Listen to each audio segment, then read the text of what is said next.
Assalamualaikum warahmatullahi wabarakatuh. Selamat pagi anak-anak. Apa kabar kalian hari ini? Alhamdulillah semuanya baik ya.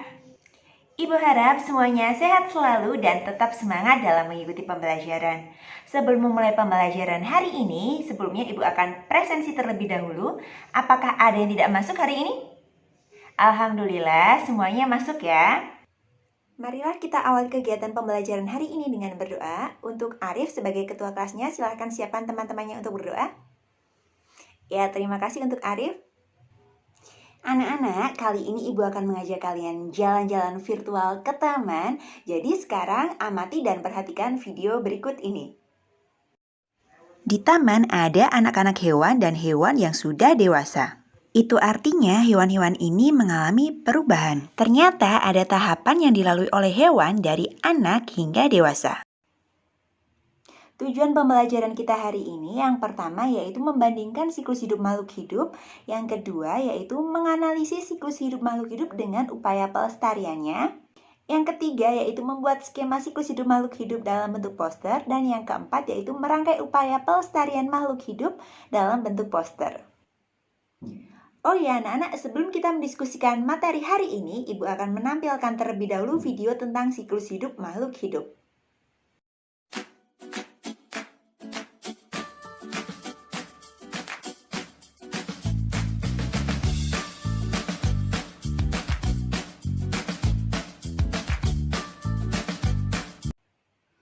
Pada dasarnya, setiap tahapan pertumbuhan dan perkembangan makhluk hidup akan membentuk yang namanya siklus hidup atau daur hidup.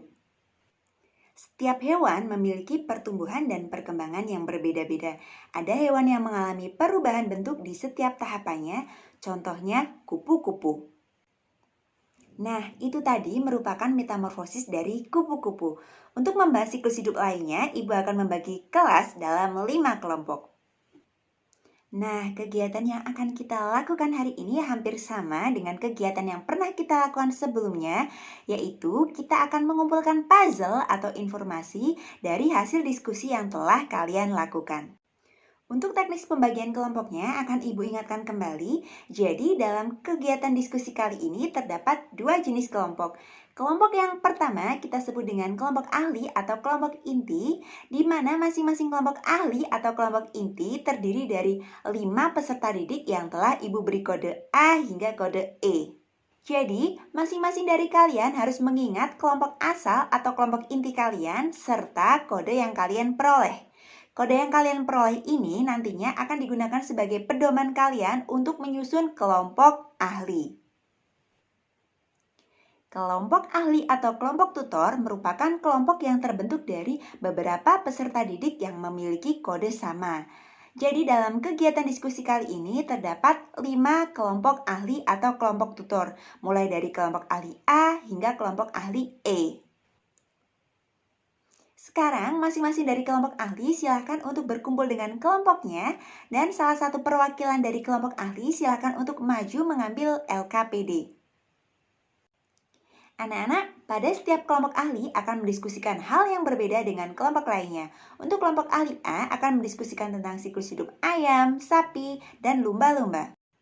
Selanjutnya, untuk kelompok ahli B akan mendiskusikan tentang siklus hidup kupu-kupu, lalat, dan katak. Sementara untuk kelompok ahli C akan mendiskusikan tentang siklus hidup belalang, capung, dan kecoa. Kemudian untuk kelompok ahli D akan membahas tentang siklus hidup tumbuhan, meliputi padi, jambu air, dan pisang. Sementara untuk kelompok ahli yang terakhir yaitu kelompok ahli E akan membahas tentang upaya pelestarian hewan dan tumbuhan langka.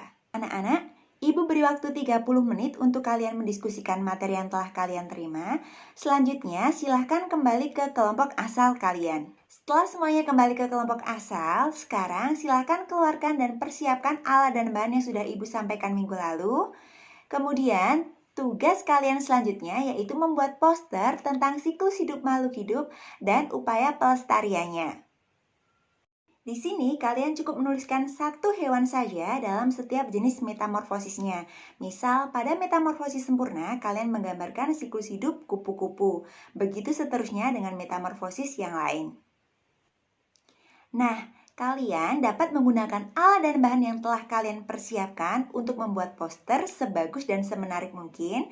Kemudian, jika sudah selesai, silahkan kalian presentasikan hasil poster kalian ke teman-teman kalian. Bagi yang sudah selesai, silahkan kalian maju untuk mempresentasikan hasil poster kalian. Adakah yang sudah selesai? Ya, kelompok 2, silahkan maju untuk mempresentasikan hasil posternya. Wah, bagus sekali jawaban dari kelompok 2. Terima kasih kepada kelompok 3 yang telah menanggapi presentasi dari kelompok 2. Berdasarkan diskusi dan poster yang telah dibuat tadi, maka dapat dikatakan bahwa klasifikasi siklus hidup hewan didasarkan pada dua hal. Yang pertama yaitu perubahan bentuknya, sedangkan yang kedua yaitu jumlah tahapan tiap siklus hidupnya. Jadi dapat kita simpulkan bahwa terdapat dua jenis metamorfosis yang dialami oleh hewan. Yang pertama yaitu tidak mengalami metamorfosis, kemudian yang kedua yaitu mengalami metamorfosis. Sedangkan pada hewan yang mengalami metamorfosis terdapat dua macam. Yang pertama yaitu metamorfosis sempurna, terdiri dari 4 tahapan mulai dari telur, larva, pupa, dan imago. Sedangkan untuk yang kedua yaitu metamorfosis tidak sempurna, terdiri dari 3 tahapan mulai dari telur, nimfa, dan imago. Sementara untuk siklus hidup tumbuhan mulai dari biji atau tunas hingga tumbuhan dewasa. Dari siklus hidup hewan maupun tumbuhan tadi, maka kita dapat memperoleh manfaat untuk dapat melestarikan hewan maupun tumbuhan langka di sekitar kita. Demikian pembelajaran kita hari ini. Jangan lupa review kembali materi tentang siklus hidup makhluk hidup dan baca juga materi selanjutnya tentang gaya. Ibu akhiri, wabillahi taufik wal hidayah. Wassalamualaikum warahmatullahi wabarakatuh.